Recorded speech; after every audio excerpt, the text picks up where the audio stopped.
Olá galerinha, tudo beleza? Bem-vindos a mais uma aula do Amador da Arte. Aula de hoje, edição parte 5. No vídeo de hoje vou estar abordando uma ferramenta muito importante, seja para o modo de objeto ou no modo de edição. Essa ferramenta é o Snap. E o que de bom ela faz?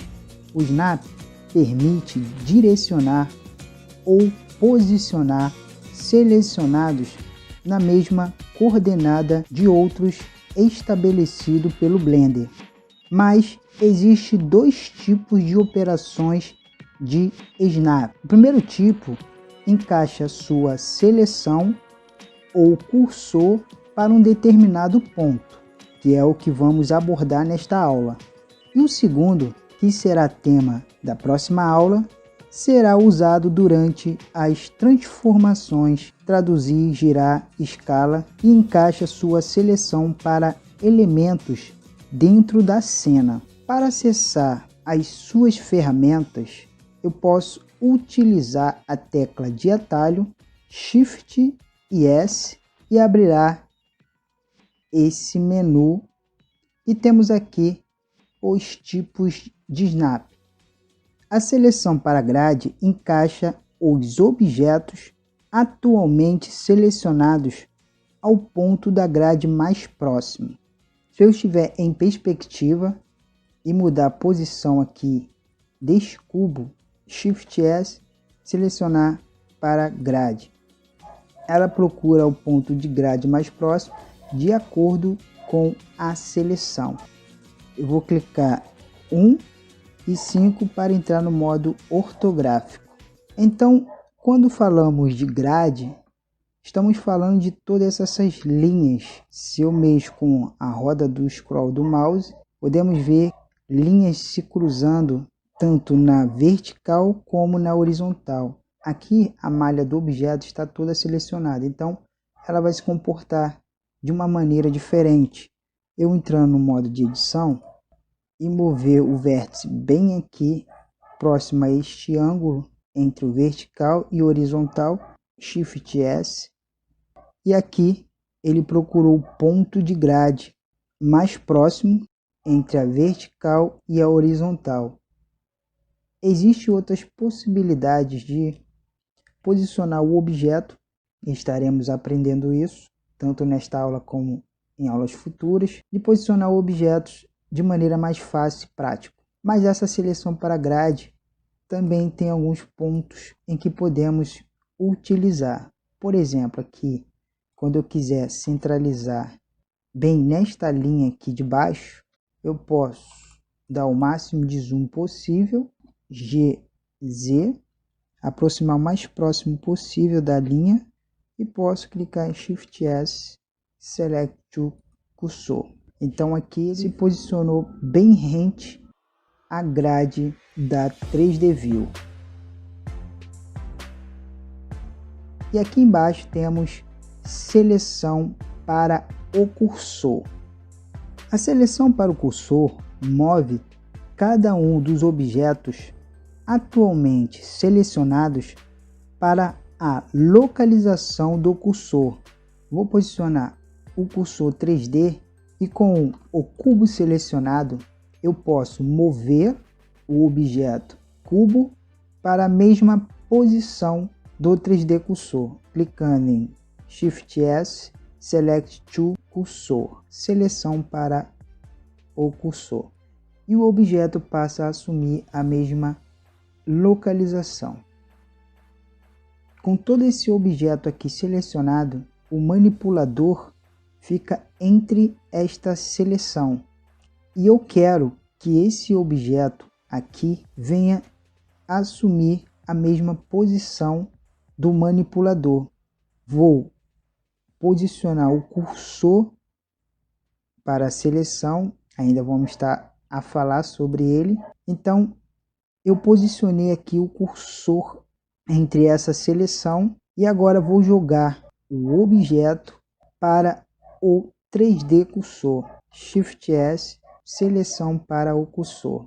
Isso se o objeto for apenas um e somente um objeto selecionado. Mas se por acaso a seleção for mais de um objeto, então é usado a seleção para cursor offset.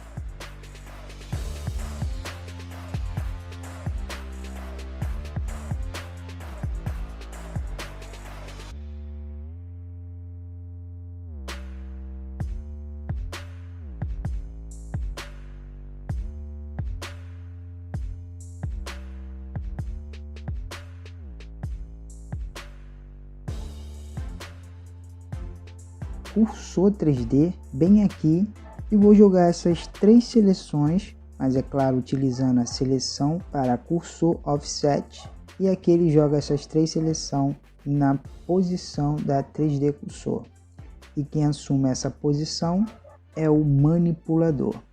A mesma coisa seria entrar no modo de edição e jogar o vértice na mesma posição da 3D cursor.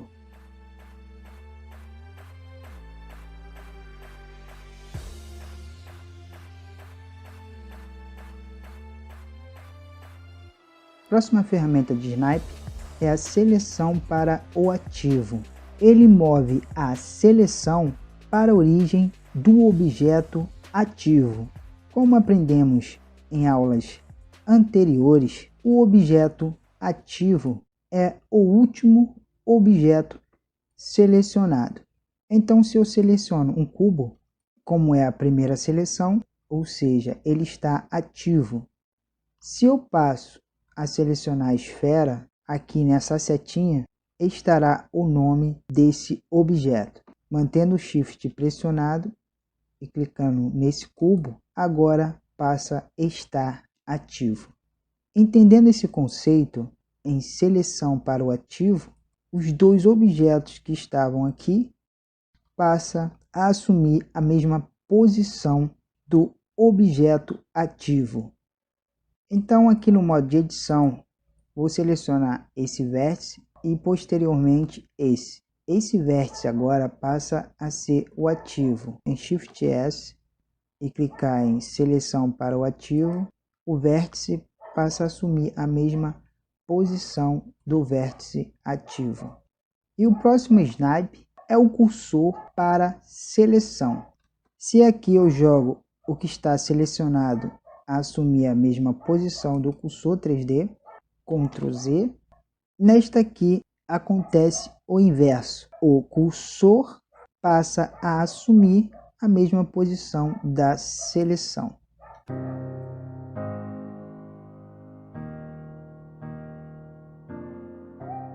E aqui neste projeto eu vou ensinar a importância do quanto é utilizado esta forma de posicionar o cursor para a seleção.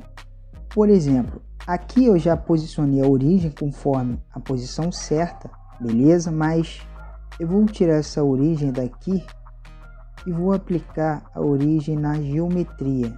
Se eu for rotacionar esta porta, ela vai fazer a rotação de acordo com a origem. E aqui não há um movimento de abrir e fechar de porta. E é nesse momento que eu vou provar a importância do cursor para a seleção. Então vou entrar aqui no modo de objeto, vou estar selecionando mais ou menos aqui. Eu quero que a origem venha a sair daqui, do ponto mediano da seleção, para a posição do vértice. Para isso, eu clico em Ctrl S, jogo o cursor para a seleção. Agora vou para o modo de objeto, vamos jogar a origem para o 3D cursor. E aqui a origem passa a assumir a mesma posição da 3D cursor. É praticamente a mesma coisa que estamos fazendo lá no Snipe. Eu posso jogar a geometria para a origem para a geometria, a origem para o 3D cursor, que fizemos agora, e aqui outras opções. Mas vamos focar na aula de hoje. Então, com a origem aqui bem no 3D cursor, agora RZ eu tenho um movimento de porta de abre e fecha naturalmente. Cursor para o centro. Muitas das vezes eu quero posicionar um determinado objeto ou até mesmo o 3D cursor bem aqui no centro da grade. Então, se o meu cursor está bem perdido aqui na 3D View, eu clico em Cursor to Center e aqui o cursor passa a assumir a posição do centro da grade. Com o cubo selecionado, jogo a seleção para o 3D cursor e aqui o cubo passa a assumir bem aqui o centro da grade. Ele está centralizado.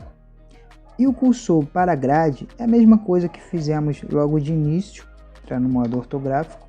Conforme foi falado, se eu estou com o cursor aqui, ele vai procurar um ponto de grade mais próximo para assumir a posição. Cursor para a grade. Ele vai assumir o ponto de grade mais próximo. O último aqui é o cursor to active, o 3D cursor para a seleção ativa. E se eu selecionar os dois, temos aqui o ponto mediano. Como a seleção é para o ativo, ele vai posicionar aqui na origem do cubo. Então, o cursor para a seleção é quando ele assume o ponto mediano entre as seleções. Quando clica aqui, ele assume o ponto mediano entre as duas seleções. E o de baixo assume o objeto que está ativo, beleza? Então aprendemos a utilidade e ao decorrer de vários projetos, vocês vão entender a necessidade e a importância dessas ferramentas, beleza? Gostou do vídeo? Então deixe o seu like, inscreva-se no canal e não esqueça de deixar o seu comentário. Fazendo isso, o canal só tende a crescer. Então, espero vocês em um próximo tutorial.